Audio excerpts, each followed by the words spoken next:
Hi guys, it's Jamie from International Cool Bus.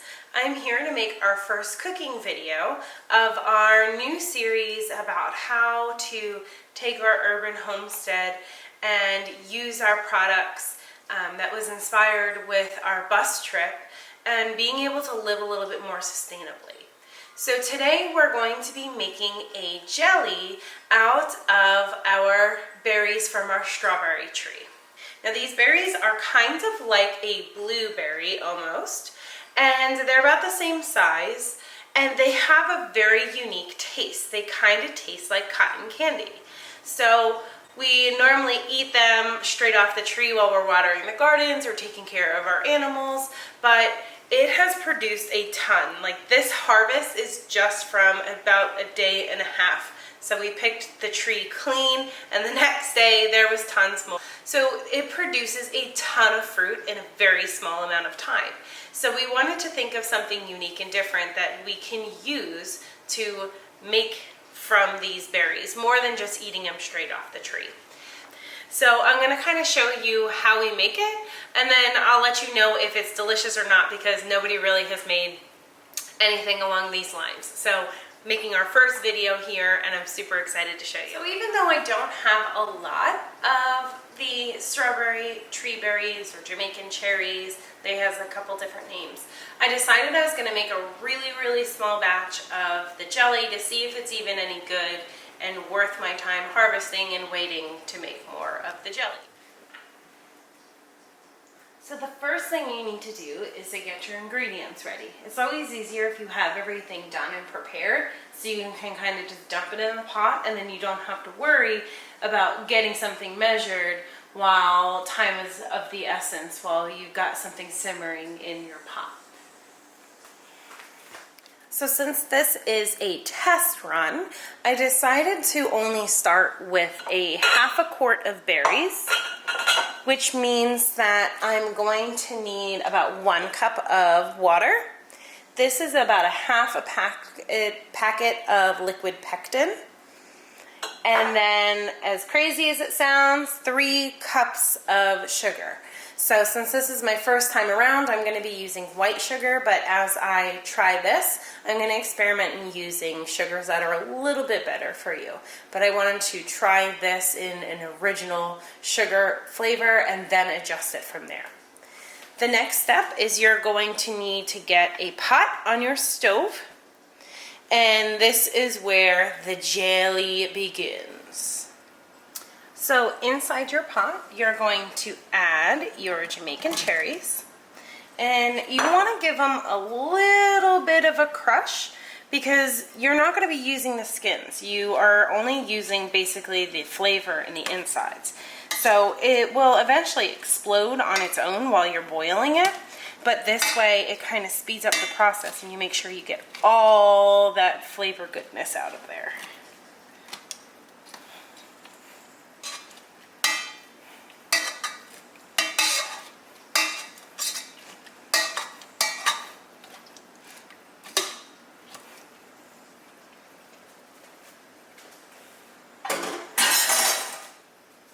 When you're done, you are going to add the water to your pan. And we're going to turn on the heat and bring that to a boil. Once it's boiling, then you're going to reduce the heat and you're going to keep it cooking for a while. That really gets the flavor of the berries completely out. It kind of makes that water and extract of the Jamaican cherries or the strawberry tree fruit.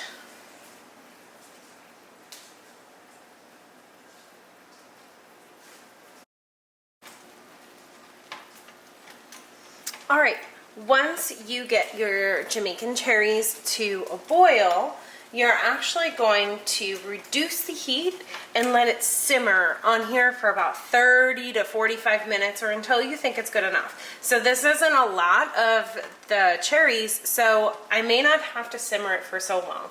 I can already smell the flavor coming off of it, and it smells so good. My whole house kind of smells like cotton candy right now. So I'm going to reduce my heat here and let it simmer for about 20-25 minutes and see how that goes, and then check it again.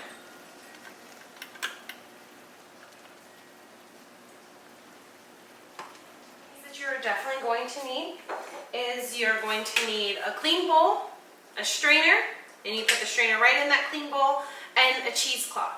So you want to have about 4 layers of the cheesecloth into the strainer.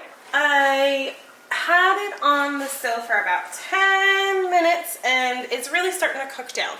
So I wanted to strain out the berries now because I want to make sure that it's not going to burn. And like I said, it's not a lot compared to what the recipes call for. So I'm going to pour it in there. And I'm actually going to let that strain out and get all the juices that will fall through the bottom of the cheesecloth and the strainer into our bowl here. So I'm going to give this some time to kind of sit and do its thing, let it cool down, some juices to naturally come out, and then I'll kind of squeeze out the rest because it is very hot right now, so I don't want to touch it.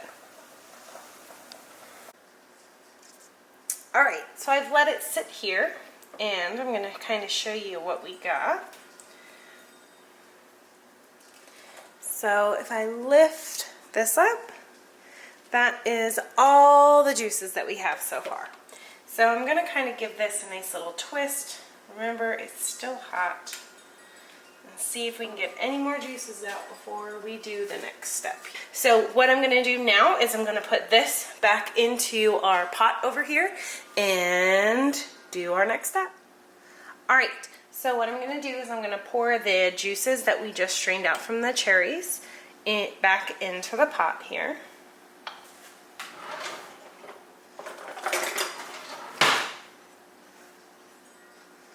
Get my spatula and save every little bit.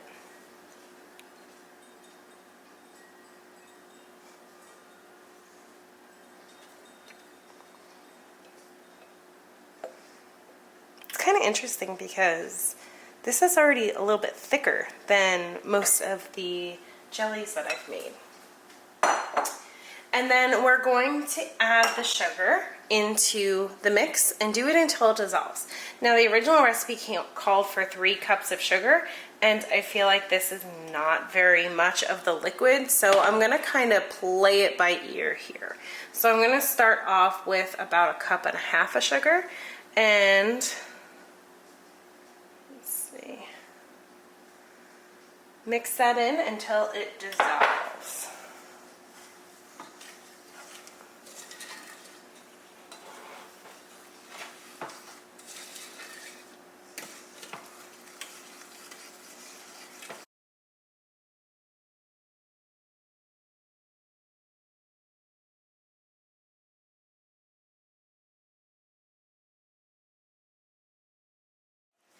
So what I'm doing now is you need to bring this mixture to a boil over high heat. So you're going to bring this to a boil, stirring it consistently, and then when it's boiling, that's when you're going to add your pectin to really get that jelly feel in there.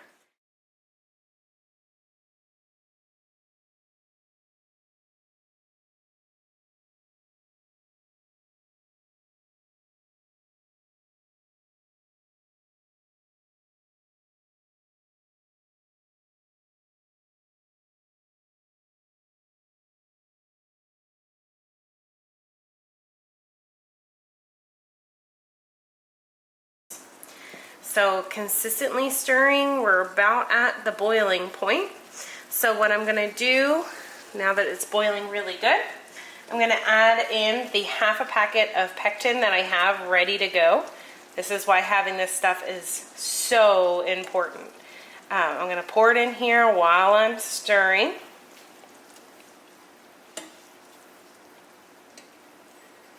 And I'm going to Continue to boil this for about 1 minute, stirring consistently.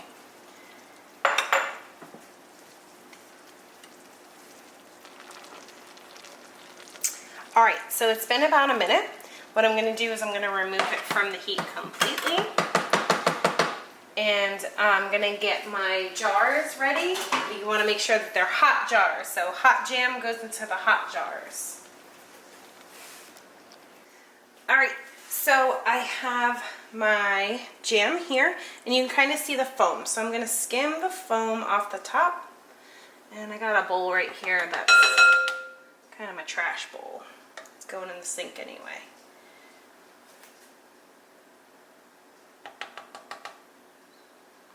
If you don't get all the foam, it's really not that big of a deal. I've made plenty of jams and jellies that I've just thrown it all in there. And then what I'm going to do is I have this handy dandy jar funnel, and I bought it when I first bought my canning kits. And it is the best thing since sliced bread, especially if you do any amount of canning. So what I'm going to do is I'm going to take the hot jam and I'm going to ladle the hot jam into the hot sterilized jars.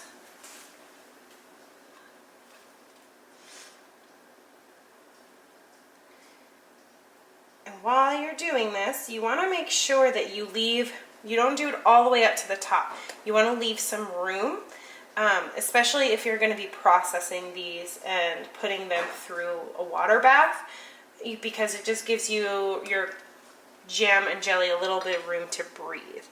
So I'm probably only going to have enough to make 2 jars, and that's cool. I'm going to pour this in here and see what we got. Oh man, that's almost perfect. You can kind of see it's already congealing and getting together. So we'll kind of be able to do this experiment and see exactly what we need. Now it's getting thicker, but it's not going to be thick like jam and jelly yet. It has to cool.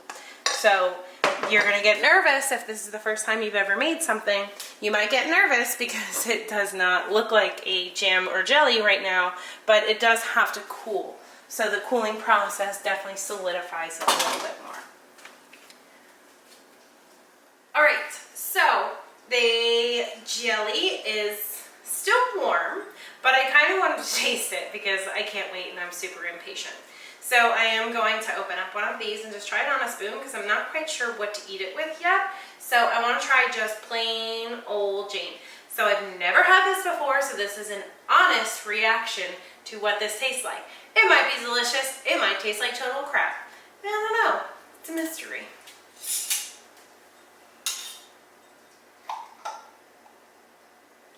But it's already really thick, so it definitely thickened up. Oh, it's very thick.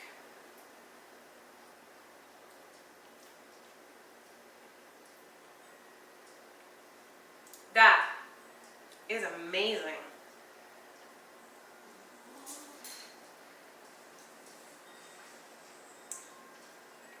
I can't believe it.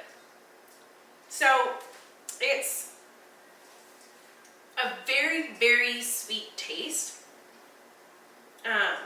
Kind of tastes how it smells.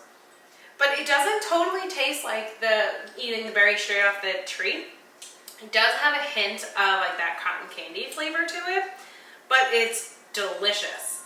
It does have kind of a grit to it, and I don't know if it's just the sugar that didn't quite boil all the way, or if that's kind of from the fruit. But it's not a gross grit. You can barely even tell. This would be so good on some like pancakes or waffles. I mean toast, of course, but it would probably be really good on some waffles and pancakes, for sure. This is Jamie from International Cool Bus, and this is our strawberry tree jelly, made from the fruit that we grew in our own backyard. I'm so excited to be able to share this recipe because I haven't seen anything like this before. Love this. I hope you guys try it, and I hope you guys let me know what you thought of it as well.